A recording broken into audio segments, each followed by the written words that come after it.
আসসালামু আলাইকুম। আমরা আজকে শিখব কিভাবে আমরা মোটরযান আমাদের যে বিএসপি অ্যাকাউন্ট সেখানে অ্যাড করতে হয়। ওই আমরা যদি মোটরযানের যদি অ্যাড না করি তাহলে আমরা কিন্তু ট্যাক্স টোকেন নবায়ন এবং ফিটনেস সহ বিভিন্ন যে সুবিধা সেটা নিতে পারবো না।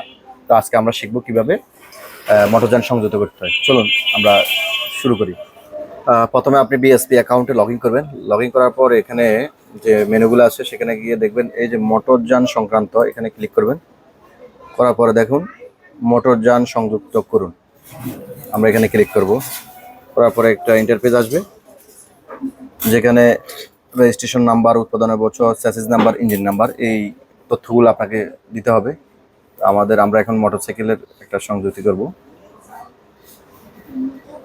দেখুন আপনারা কিন্তু এই যে যেমন ঢাকা মেট্রো ল এখানে আপনারা আমার যেরকম 53 42 88 শুধু 42 88 দিলে হবে। এরপর থেকে হচ্ছে আপনার স্মার্ট কার্ডের মধ্যে দেখা যাচ্ছে তৈরির সন, সেখানে 2021 এবং এখানে ইঞ্জিন নাম্বার, স্যাসিস নাম্বার এগুলো আমরা দিয়ে দেব।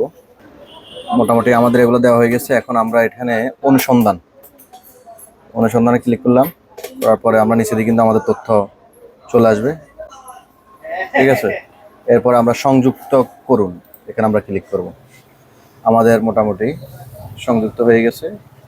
তাহলে আমরা এবার কিভাবে বুঝবো আমাদের মোটরযানটা সংযুক্ত হয়েছে কিনা? সেখানে আমরা এই যে এখানে আপনারা দেখতে পারবেন মোটরযানের তথ্যতে ক্লিক করব।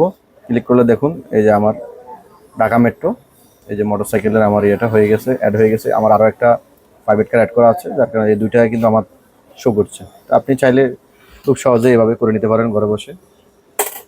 ধন্যবাদ আপনাদের সবাইকে।